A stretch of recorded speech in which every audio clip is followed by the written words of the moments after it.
සාදරයෙන් පිළිගන්නා Smart Up YouTube channel එකේ තවත් වීඩියෝ එකකට. ඉතින් අපි මීට කලින් වීඩියෝ එකක් කරා future tense ගැන. future tense යටතේ tenses වර්ගයේ යෙදෙන අවස්ථා ගැන තමයි අපි සාකච්ඡා කළේ අපේ කලින් වීඩියෝ එකේදී. ඔයාලට මේ වීඩියෝ එක බලන්න අවශ්‍ය නම් බලන්න. ඒකට දාලා link එක පහළ description එකේ දාලා තියෙනවා. එහෙනම් අපි යමු අපේ වීඩියෝ එකට. මම අද කතා කරන්න බලාපොරොත්තු වෙන්නේ වර්තමාන කාලය ගැන. ඒ කියන්නේ present tense. ඔයාලා දන්නවා present tense යටතේ අපිට tense වර්ග හතරක් හම්බ වෙනවා. ඒ තමයි simple present tense, present continuous tense, present perfect tense සහ present perfect continuous tense. මේ හතර අතුරෙන් අපිට පළවෙනිට හම්බ වෙනවා simple present tense. ඉතින් මම අද කතා කරන්න යන්නේ මෙන්න මේ simple present tense ගැන. ඒ තමයි සරල වර්තමාන කාලය. simple present tense. ඒවයි වාක්‍ය ලියන්නේ කොහොමද වගේ දේවල් අපි අද සාකච්ඡා කරමු. හරි. ඊට කලින් මෙන්න මේ උදාහරණය දිහා බලන්න. හිතන්න ඔයා විශ්වවිද්‍යාලය යන වයසේ ළමයි. ඉතින් ඔයා දවසක් ගෙදර ඉඳගෙන ඔන්න විශ්වවිද්‍යාලයට යනවා කියලා හිතන්න. ඔයා ඔන්නෝම පාර දිගේ යද්දී මගදී ඔයා අඳුන කෙනෙක් හම්බ වෙනවා. ඒ කෙනා ඔයාගෙන් මෙන්න මෙහෙම ප්‍රශ්නයක් අහනවා. Where are you going? Where are you going කියලා අහනවා. ඔයා කොහෙද යන්නේ? එතකොට ඔයා මෙන්න මෙහෙම උත්තර දෙනවා. I am going to university. I am going to university. මම විශ්වවිද්‍යාලයට යනවා. ඊට පස්සේ ඔයාම නිවාඩු දවසක ගෙදර ඉද්දී ඔයාගේ නෑදෑ කට්ටියක් එනවා. නිවාඩු දවසක ඔයා ගෙදර ඉද්දී නෑදෑ කට්ටියක් එනවා. ඒ කට්ටිය අතරින් එක්කෙනෙක් ඔයාගෙන් මෙන්න මෙහෙම ප්‍රශ්නයක් අහනවා. What is the son doing now? Doing a job now? ඒකේ තේරුම පුතා දැන් මොකද කරන්නේ? ජොබ් එකක් එහෙම කරනවා. රස්සාවක් එහෙම කරනවද කියලා අහනවා. එතකොට ඔයා උත්තර දෙනවා No, I go to university. නැහැ, මම විශ්වවිද්‍යාලයට යනවා. දැන් මේ උත්තර දෙක දිහා බලන්න. සිංහලෙන් ගත්තොත් නම් මේකේ අර්ථයත් එක වගේ කියන විදියත් එක වගේ. හැබැයි ඉංග්‍රීසි භාෂාවේදී මේකේ answers දීලා තියෙන්නේ දෙවිදියකට. ඉතින් මොකද්ද මේ දෙවිදිය? මේක හරිම පැටලිලි සහගතයි වගේ නේද? හරි. අපි මේ පැටලුම ලියා ගනිමු. එහෙනම් අපි අද simple present tense ගැන, සරල වර්තමාන කාලය ගැන සාකච්ඡා කරමු. හරි. මුලින්ම මං සරල වාක්‍යයක් ගන්නම්. මම ක්‍රිකට් සෙල්ලම් කරනවා. ඒක තමයි වාක්‍යය. මම ක්‍රිකට් සෙල්ලම් කරනවා.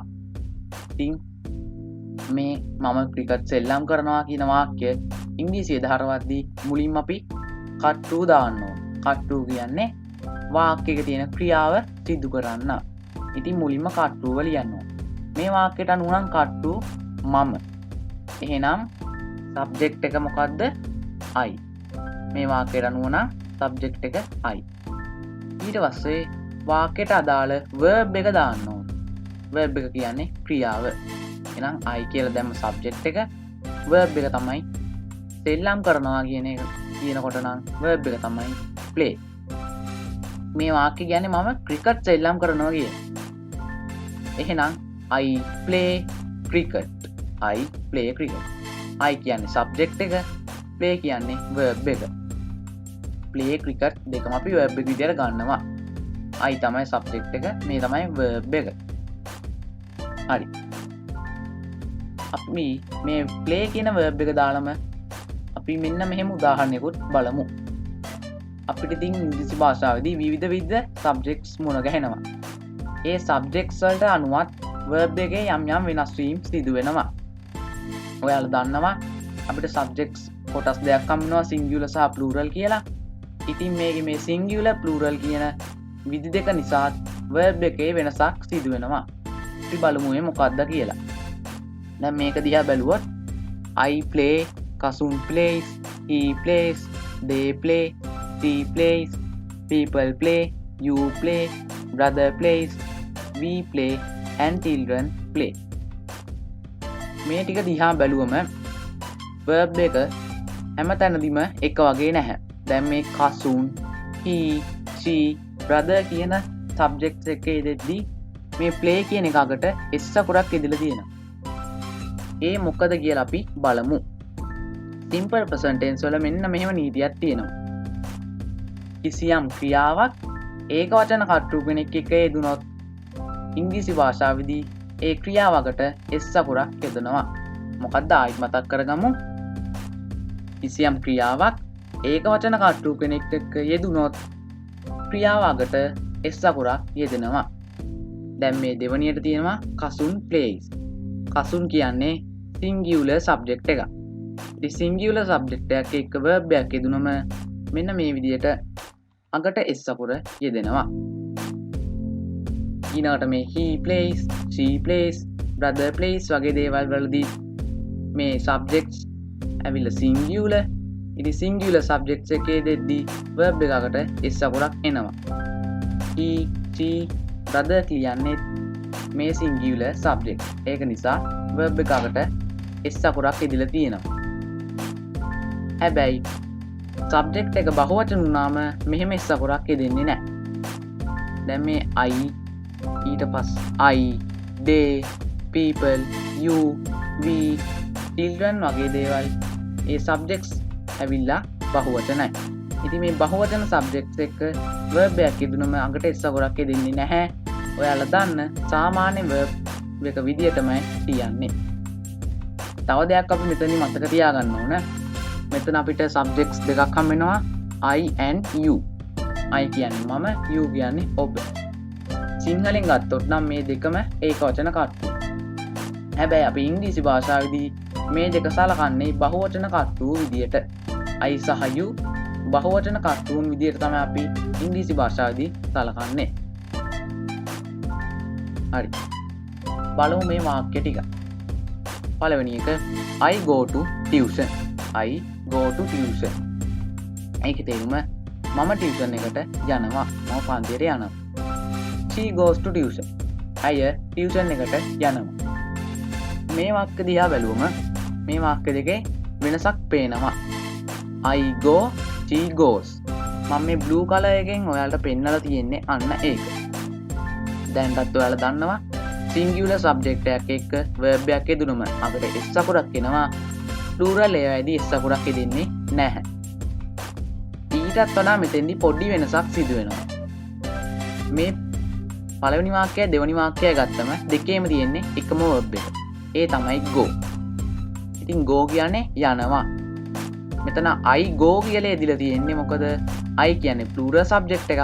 plural subject එකක් එක්ක යෙදුනම අකට S අකුරක් යෙදෙන්නේ නැහැ. සාමාන්‍ය අපි දන්න විදිහටම verb එක තියෙනවා. හැබැයි මෙතන මේ she කියන්නේ singular subject එකක්. ඒකත් එක්ක දෙද්දි verb එකකට S අකුරක් යොදන්න ඕන. හැබැයි මේ go කියන එකට නිකම් S අකුරක් යෙදුවයි කියලා නිවැරදි වෙන්නේ නැහැ. අන්න තව මතක තියාගන්න යම්කිසි ක්‍රියාවක මේ verb එක අගට O අකුරක් යෙදුනොත් O අකුරකින් ඉවර වුණොත් අපි දාන්න ඕන නිකම්ම S නෙවෙයි. අගට දාන්න ඕන ES. නිකම්ම S නෙවෙයි ES. ඒක තමයි මේ go කියන එකකට ES කියලා ඇවිල්ලා goes කියලා ආවේ. මොකද go කියන එක ඉවර වෙන්නේ O අකුරෙන්. ඒක නිසා මෙන්න මෙහෙම ES කියන එක එකතු කරා. එහෙනම් I go to tuition, she goes to tuition. ඊළඟ එක mother cooks rice. ඒකේ තේරුම අම්මා බත් උයනවා. දැන් මේ වාක්‍ය නම් මේ වාක්‍යය දැන් සිදුවන දෙයක් ගැන නෙමෙයි කියන්නේ. දැන් සිදුවමින් පවතින දෙයක් නෙවෙයි මේ කියන්නේ. mother cooks rice කියන්නේ අම්මා බත් උයනවා. සාමාන්‍යයෙන් එදිනෙදා අම්මා බත් උයනවා කියලා තමයි මෙතනින් මේ කියන්නේ අපිට. ඉතින් මේකෙත් verb එක තමයි cook. cook කියන එකකට S අකුරක් ඉදලා තියෙනවා. ඒ මොකද subject එක singular නිසා verb එකකට S අකුරක් ඉදලා තියෙනවා. ඊළඟ වාක්‍යය the sun sets. ඒකේ තේරුම ඊට බැස යනවා. ඉතින් මේ වාක්‍යයේ verb එක තමයි set. set කියන එකකට S අකුරක් ඉදලා තියෙන්නේ. මේකේ ඉන්න කට්ටු subject එක ඒක වචන නිසා singular subject එකක් නිසා තමයි මේ set කියන එකකට S අකුරක් ඉදලා set කියලා ඉදලා තියෙන්නේ. මොකද මේ කට්ටු තමයි the sun කියන්නේ singular subject එකක්. ඊළඟට he tells truth. ඔහු ඇත්ත කියනවා. ඉතින් මේකේ තියෙන verb එක තමයි tell. මේකේ tell කියන එකකට S අකුරක් ඉදලා tells කියලා තියෙනවා. මොකද මේකේ කට්ටු තමයි he. he කියන්නේ singular subject එකක්. සිංගියුලර් සබ්ජෙක්ට් එකක් යෙදෙනවා verb එකකට s අකුරක් යෙදෙනවා. අන්තිම වාක්‍ය grandfather tells me stories. ඒකේ තේරුම පියා මට කතන්දර කියලා දෙනවා. ඉතින් මේ වාක්‍ය ගත්තම මේ වාක්‍යෙත් verb එක බලන්න tell. ඒකකටත් s අකුර ඇදිලා තියෙනවා tells කියලා. එහෙම මේ දෙන්න හේතුව අපි මෙච්චරලා කතා කරා singular subject එකක් එක්ක verb එකක් යෙදුනොත් අකට s අකුරක් යෙදෙනවා කිව්වා. ඉතින් මේකේ මේ වාක්‍යයේ කට්ටු තමයි grandfather කියන්නේ singular subject එකක්. ඉතින් මේ singular subject එකක් එක්ක tell කියන verb එක යෙදලා තියෙනවා. ඒක නිසා අකට s අකුරක් යෙදලා තියෙනවා. හරි. දැන් මේ ටික බලන්න. He eats, he jumps, he plays, he goes, he drinks. මේ ටික ගත්තම ඒවයි තේරුම් ගත්තොත් ඔහු කනවා, ඔහු උඩ පනිනවා, ඔහු සෙල්ලම් කරනවා, ඔහු යනවා, ඔහු බොනවා. ඉතින් මේවා කියනකොට අපිට හිතෙනවා මේවා වර්තමාන කාල වගේ කියලා. ඔව් ඉතින් මේවා සරල වර්තමාන කාලයට අයත් වෙන්නේ. හැබැයි මේ කනවා, බොනවා, උඩ පනිනවා, සින්දු කියනවා, යනවා, සෙල්ලම් කරනවා ඒ විදියටම කියවුන පළියට අපිට ඒව සිම්පල් ප්‍රසන්ට් ටෙන්ස් යටතේ යොදා ගන්න බැහැ. හරි. මම ඒක උදාහරණ දෙකකින් ඔයාලට කියලා දෙන්නම්. මෙන්න පළවෙනි උදාහරණය. They will open it tomorrow. ඒකේ තේරුම ඔවුන් එය හෙට විවෘත කරනවා. අන්න අපිට ඒකෙත් අහුණා කරනවා කියලා. හැබැයි ඒකේ කරනවා කියලා ආව පළියට ඒක සිම්පල් ප්‍රසන්ට් ටෙන්ස් වලට අයත් වෙන්නේ නැහැ. අපිට ඒක දැක්ක ගමන් අඳුර ගන්න පුළුවන් මේ will කියලා future tense be verb එකක් ඇවිල්ලා තියෙනවා. ඉතින් මේ will කියන එක දැක්කම අපිට අඳුර ගන්න පුළුවන් will කියන්නේ future tense යටතේ යෙදෙන be verb එකක්. ඉතින් ඒක දැක්ක ගමන් අපිට හිතා ගන්න පුළුවන් මේක future tense වාක්‍යයක් කියලා. ඔව්. They will open it tomorrow. මේ වාක්‍යය අයත් වෙන්නේ simple future tense වලට. ඊළඟ එක. Mom would tell me stories those days. ඒකේ තේරුම ඒ දවස්වල අම්මා මට කතන්දර කියලා දෙනවා. දැන් ඒ වාක්‍යය ගත්තොත් ඒකේ තේරුම ඒ දවස්වල කියලා දෙනවා.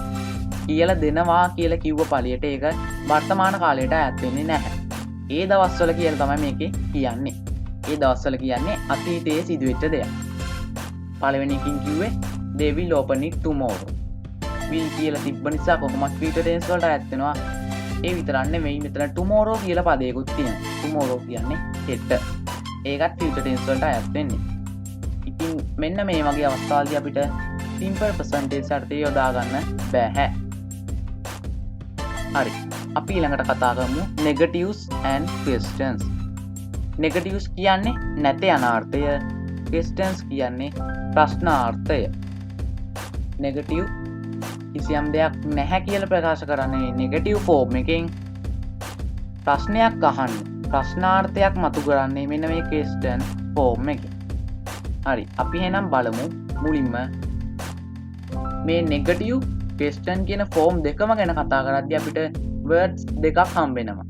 ඒ words දෙක උදව්වෙන් තමයි අපි නෙගටිව් ෆෝම් එකේ සහ ක්වෙස්චන් ෆෝම් එකේ වැඩ කරන්නේ. ඒ හම්බ වෙන words දෙක තමයි do සහ does. do does. ඉතින් මේ word දෙක අතරින් do එක ඇවිල්ලා with plural subjects. with plural subjects.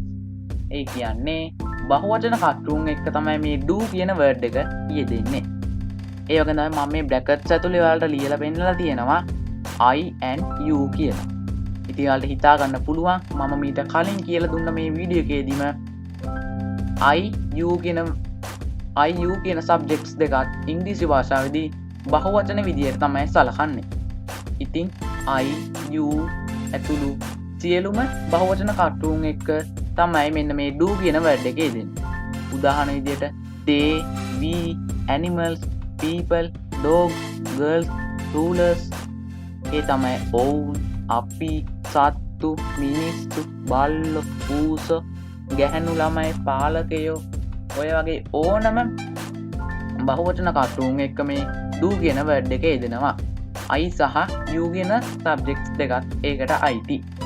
ඊළඟට does with singular subject.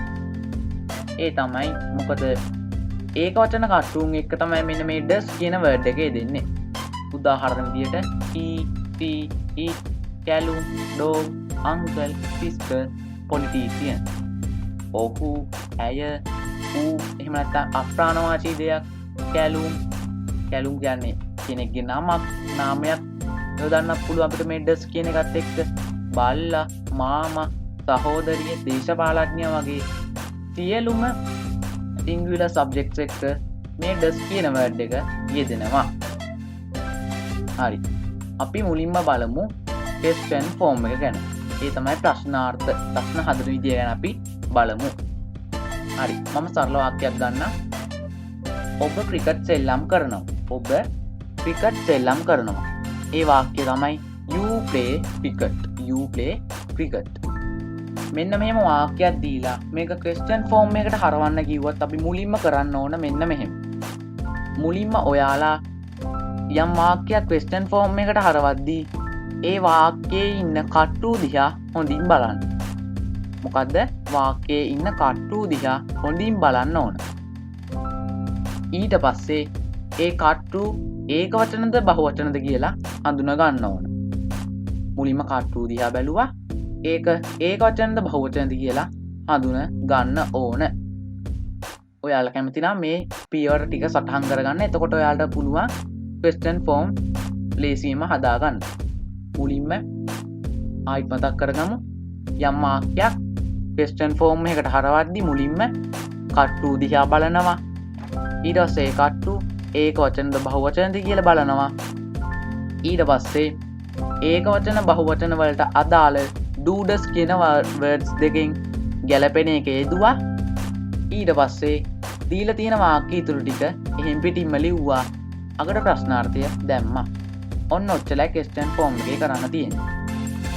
ලොකු දෙයක් නැහැ. දැන් අපි මේ පළවෙනි වාක්‍ය ක්වෙස්චන් ෆෝම් එකට හරවමු. you play cricket. ඔබ ක්‍රිකට් සෙල්ලම් කරනවා. දැන් මෙන්න මේ වාක්‍ය ප්‍රශ්නාර්ථයකට හැරුණාම සිංහලෙන් එන්නේ ඔබ ක්‍රිකට් සෙල්ලම් කරනවාද කියලා. හරි. අපි ඒක ක්වෙස්චන් ෆෝම් එකකට හරවමු. you play cricket. මුලින්ම මොකද්ද කරන්න ඕන? මුලින්ම කරන්න ඕන කට්ටු දිහා බලන්න ඕන. ඉතින් කට්ටු තමයි මේකේ you. ඊට පස්සේ අඳුන ගන්න ඕන මොකද්ද? කට්ටුගේ ඒක වචන බහුවචන කම. කට්ටු ඒක වචනද බහුවචනද කියලා අඳුන ගන්න ඕන. ඉතින් මේකට අනුව නම් කට්ටු you කියන්නේ බහුවචන කට්ටු කෙනෙක්. බහුවචන කට්ටු කෙනෙක් plural subject එක. මේ plural subject එකක් එකේ දෙන්නේ මොන word එකද කියලා අපි ඊළඟට අඳුන ගන්න ඕන. එතකොට අපි මුලින්ම අඳුනගත්තා කට්ටුව බැලුවා. ඊට පස්සේ ඒක වචනද බහුවචනද කියලා බැලුවා.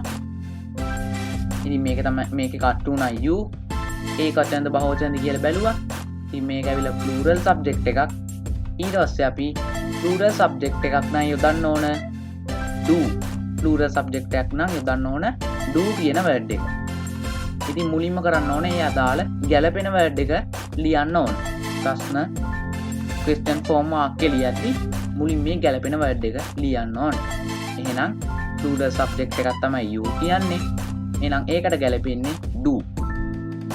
do කියලා ලිව්වා. වාක්‍ය ඉතුරු ටික එහෙම්ම ලිව්වා. you play cricket. ඔබ ක්‍රිකට් සෙල්ලම් කරනවා. ඒක ප්‍රශ්නයකට හැරෙද්දී do you play cricket? ඔබ ක්‍රිකට් සෙල්ලම් කරනවද? අගට question mark එක. හරි. second sentence. they like chocolate.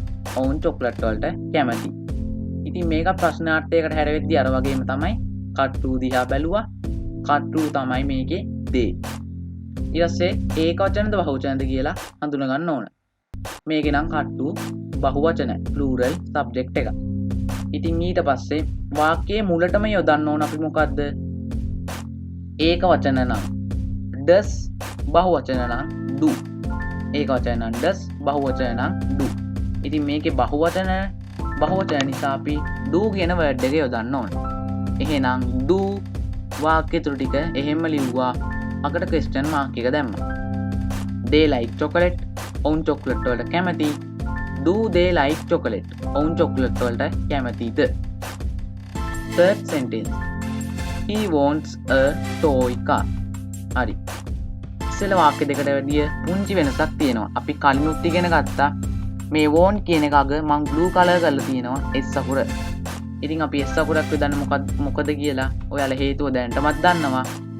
මේකේ subject එක singular නිසා තමයි අපි verb එකකට S අකුරක් යෙදුවේ. He wants a toy car. ඔහුට සෙල්ලම් කාර්යයක් අවශ්‍යයි කියන එක තමයි කියන්නේ. ඉතින් මේ වාක්‍ය question එකකට හරවද්දි මුලින්ම කට්ටු දිහා බලනවා. කට්ටු තමයි මේකේ he. ඊට පස්සේ කට්ටු ඒක වචනද බහුවචනද කියලා හඳුන ගන්න ඕනේ. ඉතින් මේකේ නම් කට්ටු he කියන්නේ ඒක වචන. ඊට පස්සේ වාක්‍යයේ මුලටම දාන්න ඕන ඒක වචන නම් does බහුවචන නම් do. ඒක වචන නම් does බහුවචන නම් do. ඉතින් මේකේ ඒක වචනයි කට්ටු. ඒක නිසා අපි does කියලා දැම්මා. does ඊට පස්සේ වාක්‍ය එකින් පිටින්ම ලියනවා. පුංචි වෙනසක් සිදු වෙනවා. මොකද්ද? අපිට දීලා තියෙන වාක්‍යයේ verb එකකට s අකුරක් යෙදලා තියෙනවා නම් ඒ කියන්නේ singular subject එකක් එක්ක යෙදලා තියෙන වාක්‍යයේ verb එකකට s අකුරක් තියෙනවා. ඒක question form එකට හරවද්දී ඒ s අකුර ඉවත් කරනවා. ඒ s අකුර අපි ලියන්නේ නැහැ. දැන් මේ he wants a toy car කියන එක question එකක් වෙන්නේ කොහොමද? does he want a toy car? ඉතින් කට්ටු අපි අඳුනගත්ත මේක ඒක වචනයි කියලා. ඒක නිසා does කියන word එක යෙදුවා. ඊට පස්සේ වාක්‍යය හැම පිටින්ම ලිව්වා. පොඩි වෙනසක් සිදු කරනවා. ඒ තමයි verb එක අග තියෙන s අකුර අයින් කරනවා. he wants a toy car. question form එකට හරවද්දී does he want a toy car? wants කියන එක want වුණා. මොකද question form එකට හරවද්දී අර අග තියෙන s අකුර අපි ලියන්නේ නැහැ. ඔහුට සෙල්ලම් කාර්යයක් උවමනයි. does he want a toy car? ඔහුට සෙල්ලම් කාර්යයක් උවමනයිද? fourth sentence. the sun said. ඉතින් අපිට කලිනුත් මේ වාක්‍ය හම්බුණා. මේකේ තේරුම ඊට බැස යනවා. ඉතින් මෙතන sets කියලා මේ අන්තිම blue color කරලා තියෙනවා මම s අකුර. එහෙම ඉදිලා තියෙන්නේ මේකේ. කට්ටු ඒක වචන නිසා. the sun. මේකේ කට්ටු the sun. ඉතින් මේක ඒක වචන කට්ටු කෙනෙක් නිසා තමයි මේ set කියන එකකට s අකුරක් ඉදිලා තියෙන්නේ. ඉතින් මුලින්ම මේ කට්ටු දිහා බලනවා. කට්ටු ඒක වචනද බහුවචනද කියලා හඳුන ගන්න. හරි. කට්ටු තමයි the sun. ඒක වචනද බහුවචනද කියලා අපි හඳුන ගන්න ඕනේ. the sun කියන්නේ ඒක වචන කට්ටු කෙනෙක්. ඊට පස්සේ තුන්වෙනියට අපි ඒ කට්ටුට අදාළව does do කියන word දෙකෙන් අදාළ එක දාන්න ඕනේ. ඉතින් මේකේ කට්ටු තමයි the sun. the sun කියන්නේ ඒක වචන කට්ටු කෙනෙක්. ඉතින් ඒක වචන කට්ටු එක්ක අපි යොදන්නේ does කියන එක. එහෙනම් වාක්‍ය මුලට does යෙදුවා. වාක්‍ය එහෙම් පිටින්ම ලිව්වා. හැබැයි මොකද්ද කරන පුංචි වෙනස? verb එකකට තියෙන s අකුර අපි අයින් කරනවා. verb එකකට තියෙන s අකුර අයින් කරනවා. එහෙනම් the sun set ඊට බැස යනවා. does the sun set ඊට බැස යනවද? අන්න sets කියන එක අපි question form එකට හරවද්දී set කියලා විතරයි ලියන්නේ. මොකට verb එකක තියෙනවා නම් s අකුරක් ඒ s අකුර අපි කපා හරිනවා. singular subject එකේ එදිච්ච verb එක s අකුරක් තියෙනවා නම් ඒක අපි question එකකට හරවද්දී ඒ s අකුර අයින් කරලා දානවා. එහෙනම් මම හිතනවා ඔයාලා දැන් questions හදන හැටි පැහැදිලි කියලා. ඊළඟට negative form. negative form කියන්නේ නැතේ අනාර්ථය. කිසියම් දෙයක් නැහැ කියලා ප්‍රකාශ කරන්නේ අපි මෙන්න මේ negative form එකේ. ඉතින් question form වගේම තමයි අපිට මේකෙදි do does කියන word දෙක හම්බෙනවා. do සහ does.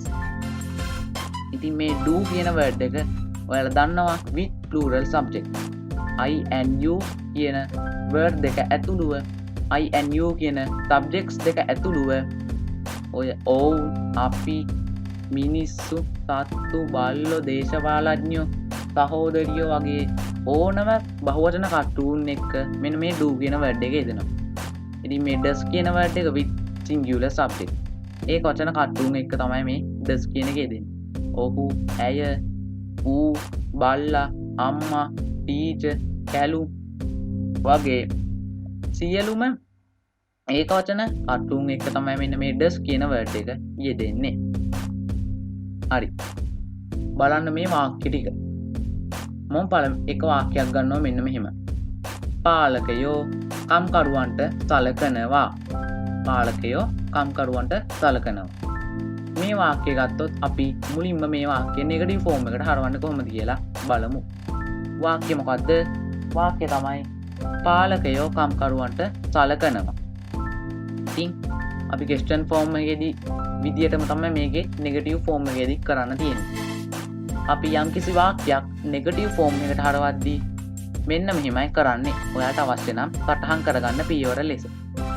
මුලින්ම අපි වාක්‍යයක් නෙගටිව් ෆෝම් එකකට හරවද්දී කට්ටු දිහා බලනවා. මොකද්ද? වාක්‍යයක් නෙගටිව් ෆෝම් එකකට හරවද්දී අපි කට්ටු දිහා බලනවා.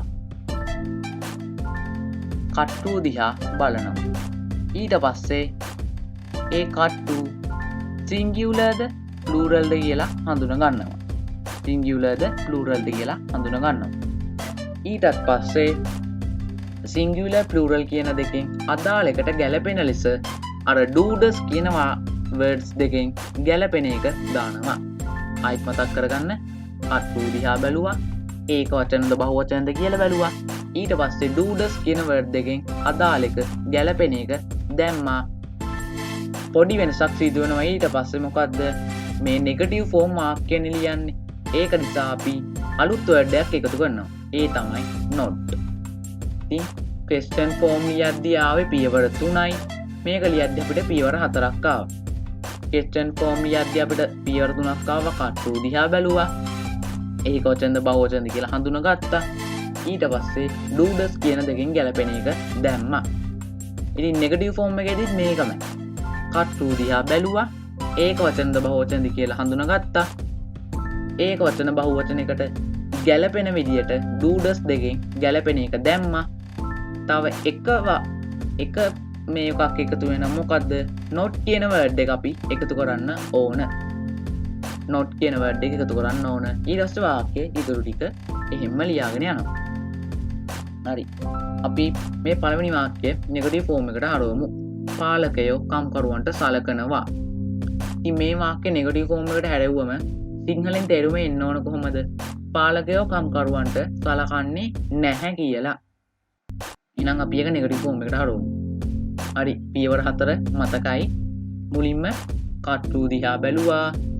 කට්ටු තමයි පාලකයෝ. පාලකයෝට ඉංග්‍රීසියෙන් කියන්නේ rulers කියලා.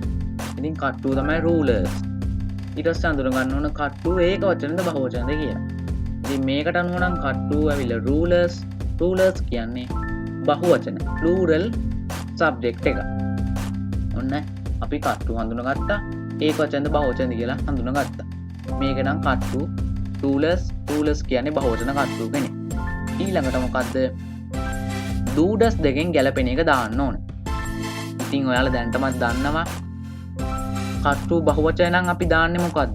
කට්ටු බහුවචන නම් අපි do කියන වර්ඩ් එක දානවා නෙගටිව් ෆෝම් එකේදී. ක්වෙස්චන් ෆෝම් එකේදී නෙගටිව් ෆෝම් එකේදී දෙකේදීම කට්ටු බහුවචන නම් අපි පාවිච්චි කරන්නේ do කියන වර්ඩ් එක. එහෙනම් rulers do. ඊට පස්සේ අපි අලුත් රීතියක් ගෙනාව නෙගටිව් ෆෝම් එකේදී මොකද්ද? අලුත් වර්ඩ් එකක් එකතු කරනවා. ඒ තමයි not. එහෙනම් rulers do not. මෙන්න මේ not කියන එකෙන් තමයි නැහැ කියන එක ප්‍රකාශ වෙන්නේ. ඒක නිසා මේ not කියන එක අනිවාර්යයි. එහෙනම් rulers do not consider to workers. පාලකයෝ කම්කරුවන්ට සලකන්නේ නැහැ. හරි. අපි තව වාක්‍යයක් බලමු. ළමයි පන්ති කාමරේ ඉගෙන ගන්නවා. ළමයි පන්ති කාමරේ ඉගෙන ගන්නවා. මේ වාක්‍ය ගත්තොත් අපි මේකත් නෙගටිව් ෆෝම් එකට හරවමු. මුලින්ම අපි බලන්න ඕන මේකේ සබ්ජෙක්ට් එක දිහා. සබ්ජෙක්ට් එක තමයි children. ඊට පස්සේ සබ්ජෙක්ට් එක සිංගියුලර්ද ප්ලූරල්ද කියලා හඳුනගන්න ඕන. children කියන සබ්ජෙක්ට් එක සිංගියුලර් නෙමෙයි ප්ලූරල් සබ්ජෙක්ට් එක. children කියන්නේ ප්ලූරල් සබ්ජෙක්ට් එක.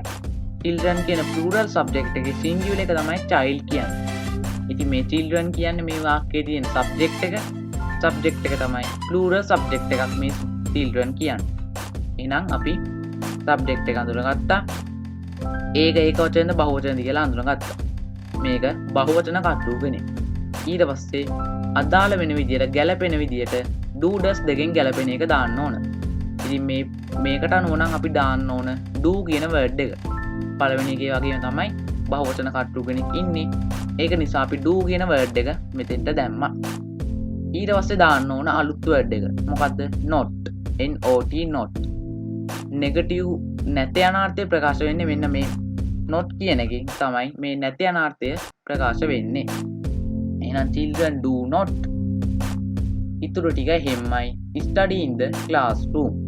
එහෙනම් ළමුන් පන්ති ඉගෙන ගන්නවා කියන එක නෙගටිව් ෆෝම් එකට හැරෙව්වම children do not study in the classroom. ළමුන් පන්ති ඉගෙන ගන්නේ නැහැ. තව වාක්‍යයක් වුණ ඊළඟට අපි මිනිසුන්ට කරදර කරනවා.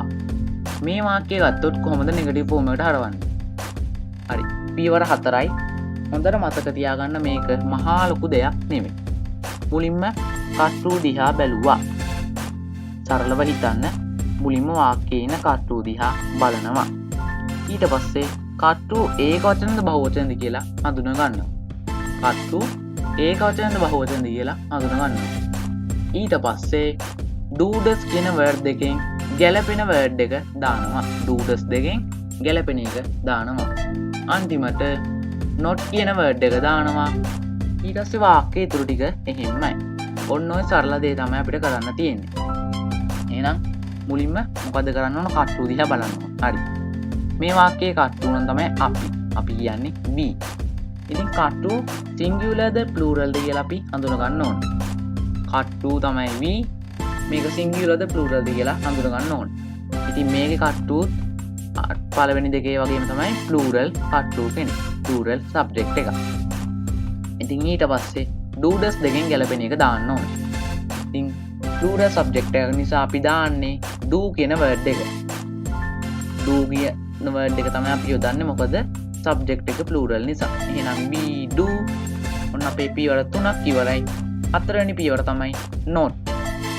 not කියන word එක යොදනවා. එහෙනම් we do not. ඉතුරු ටික හැමයි double to pp. අපි මිනිසුන්ට කරදර කරනවා කියන එක නෙගටිව් ෆෝම් එකට හැරෙවුවම එන්නේ අපි මිනිසුන්ට කරදර කරන්නේ නැහැ.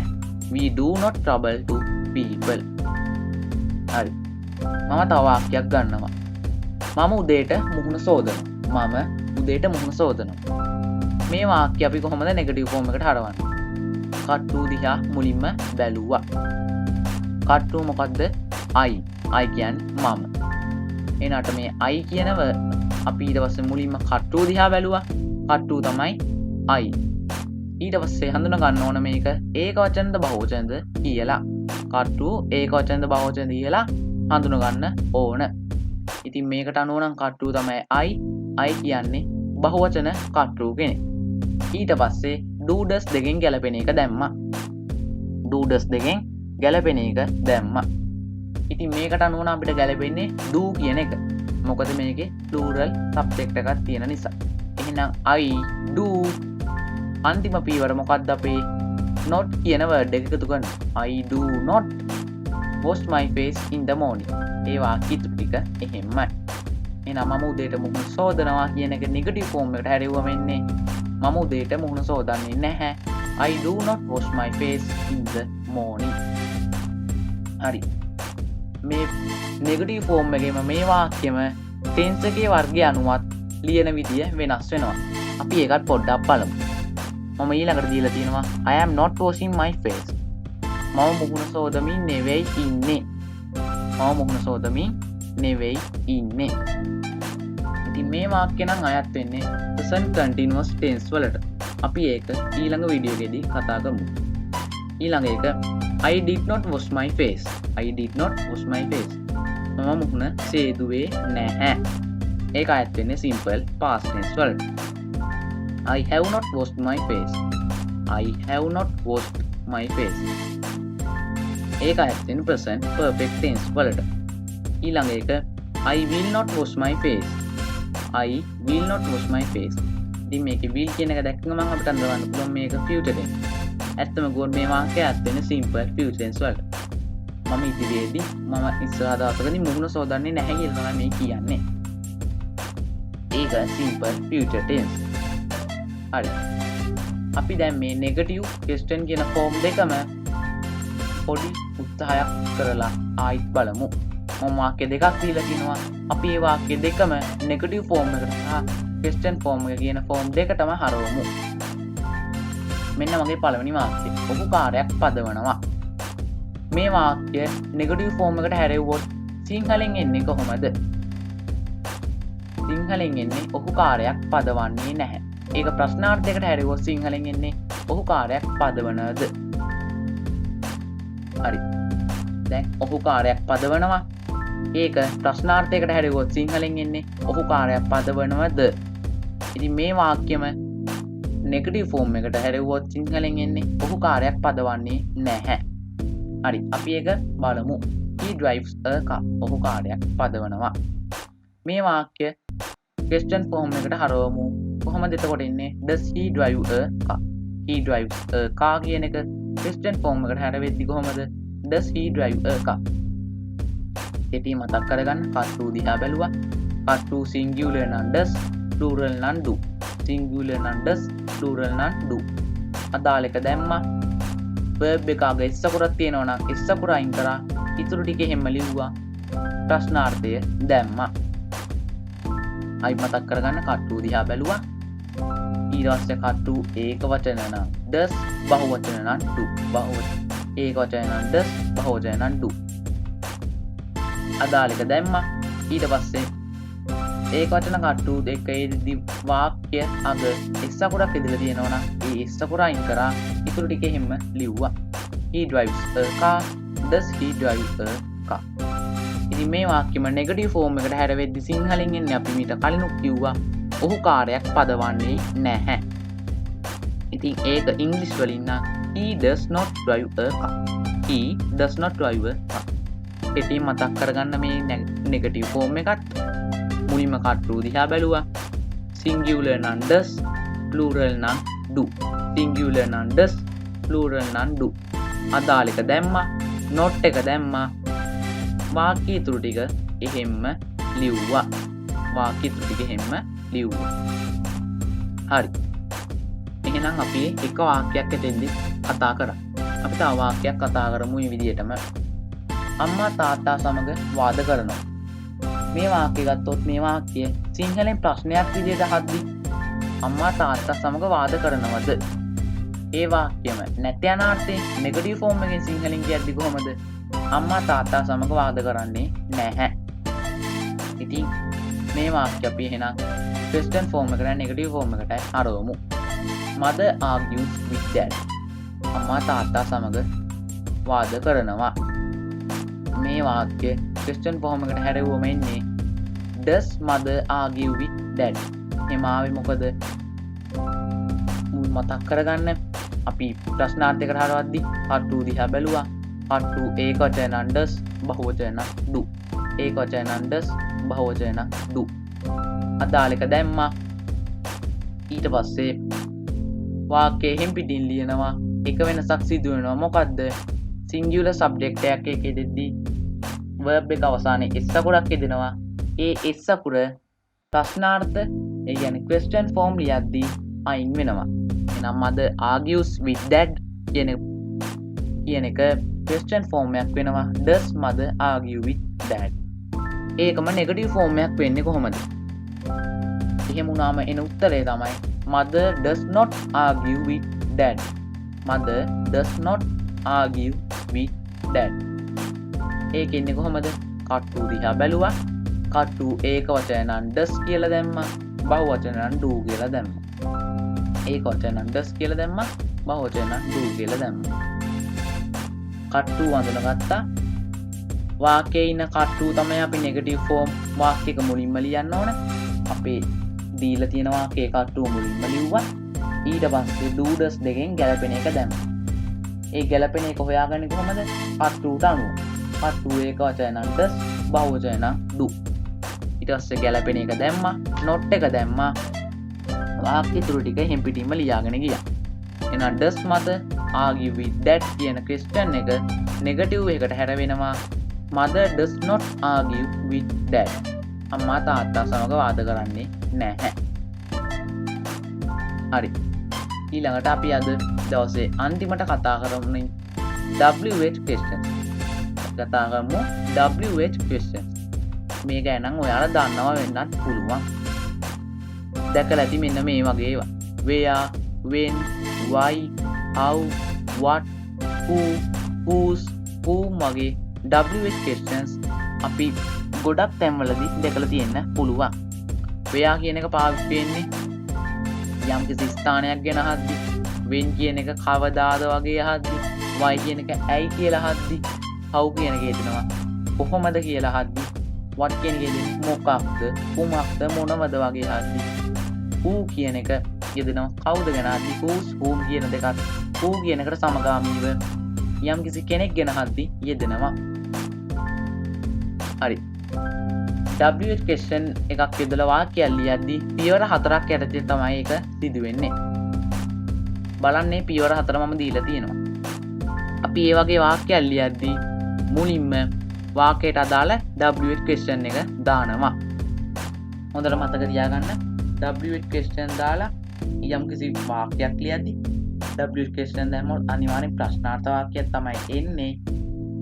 ඒ වගේ ප්‍රශ්නාර්ථ වාක්‍යයක් ලියද්දී ඔන්න ඔය පියවර 4ට අනුව තමයි අපි ලියන්න ඕන.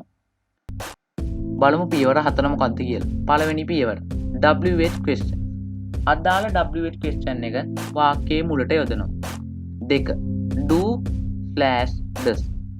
WH question එකේ දුවන් පස්සේ අපි ආයි කරන්න ඕන මොකද්ද? do does කියන words දෙකෙන් ගැලපෙන word එක යොදන්න ඕන. do does කියන word දෙකෙන් ගැලපෙන එක යොදන්න ඕන. ඉතින් ගැලපෙන එක යොදන්න ඕන අදාළ සබ්ජෙක්ට් එක අනුව. අදාළ සබ්ජෙක්ට් එක අනුව යොදන්න ඕන. ඊළඟට සබ්ජෙක්ට් එක යොදන්න ඕන. අන්තිමට verb එක යොදනවා. හරි. මුලින්ම WH question එක යෙදුවා. ඊට පස්සේ do does දෙකෙන් අදාළ එක යෙදුවා. ඊළඟට සබ්ජෙක්ට් එක ලිව්වා. අන්තිමට verb එක ලිව්වා. එහෙනම් ඔන්න මම උදාහරණ 3ක් දීලා තියෙනවා. ඔන්න where does he study? Where does he study? ඇය කොහෙද ඉගෙන ගන්න? ඇය කොහෙද ඉගෙන ගන්න? ඉතින් මේක දිහා බැලුවම මෙයක් තේරුම ඇය කොහෙද ඉගෙන ගන්න. ඒක ඉතින් අපි මුලින්ම හඳුනගමු. මුලින්ම WH question එක දැම්මා. මොකද්ද? WH question එක තමයි where. WH question එක where. එහෙනම් ඒක හරි. ඊළඟට do does කියන දෙකෙන් ගැලපෙන එක දැම්මා. ගැලපෙන්නේ මොකද්ද? does. මොකද C කියන්නේ මේකේ කට්ටුවේ කට නිසා අපි does කියන word එක දැම්මා. ඊළඟට subject එක එහෙම ලිව්වා, verb එක එහෙම ලිව්වා. හරි. ඊළඟට දෙවෙනි වාක්‍යය. Why does he cry every day? ඇයි ඔහු හැමදාම අඬන්නේ? ඇයි ඔහු හැමදාම අඬන්නේ? හරි.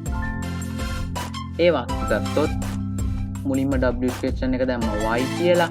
මොකද ඇයි කියලා අහනවා නම් අපි why කියන එක තමයි යොදන්න ඕන. ඊළඟට do does දෙකෙන් ගැලපෙන එක දැම්මා. මේකට අනුව නම් ගැලපෙන්නේ does. මොකද අට්ටු ඒක වචන නිසා. ඊට පස්සේ subject එක එහෙම ලිව්වා. verb එක එහෙම ලිව්වා. අන්තිම වාක්‍යය. What time do you go to bed? What time do you go to bed? ඔයා ඇඳට යන්නේ කීයටද? ඒකින් අහන්නේ ඔයා නිදාගන්නේ කීයටද කියලා. What time do you go to bed? මේකත් අර පියවර 4ට අනුව තමයි ලියවිලා තියෙන්නේ. මුලින්ම WH question එකේ ඉඳලා තියෙනවා මොකද්ද? what. ඔයා මොන වෙලාවටද කියලානේ අහන්නේ. මොන වෙලාවටද? මොන කියලා අහද්දී අහන්නේ what කියලා තමයි යෙදෙන්නේ. එහෙනම් මුලින්ම WH question එකේ ඉඳලා තියෙනවා. ඊට පස්සේ do does කියන දෙකෙන් ගැලපෙන එක යොදනවා. මේකට අනුව නම් මේක කට්ටුව තමයි you. ඉතින් ඒක plural subject එකක්. plural subject එකක් එකේ දෙන්නේ do කියන word එක. එහෙනම් WH question එක ඉදුවා. do does දෙකෙන් ගැලපෙන එක ඉදුවා. subject එක එහෙම ලිව්වා. verb එක එහෙම ලිව්වා. What time do you go to bed? ඔයා ඇඳට යන්නේ කීයටද? හරි. එහෙනම් ඔන්න මම අද කතා කරා present tense යටතේ simple present tense ගැන. අපි අද කතා කරා simple present tense වාක්‍ය ලියන හැටි, negative question, negative form, question form and WH questions ගැන අපි අද සාකච්ඡා කළා. ඉතින් මගේ ලෙසන් එක මොක්කාරි අඩුපාඩුවක් තියෙනවනම් ඔයාලගේ යෝජනා තියෙනවනම් ඒගේ මොනොහරි ප්‍රශ්න තියෙනවනම් පහල කමෙන්ට් සෙක්ෂන් එකේ දාන්න. එහෙනම් අපේ වීඩියෝ සීරීස් එකේ තවත් වීඩියෝ එකකින් හම්බ වෙනකන් ගිහින් එන්නම්. ඔයාලට සුබ දවසක්.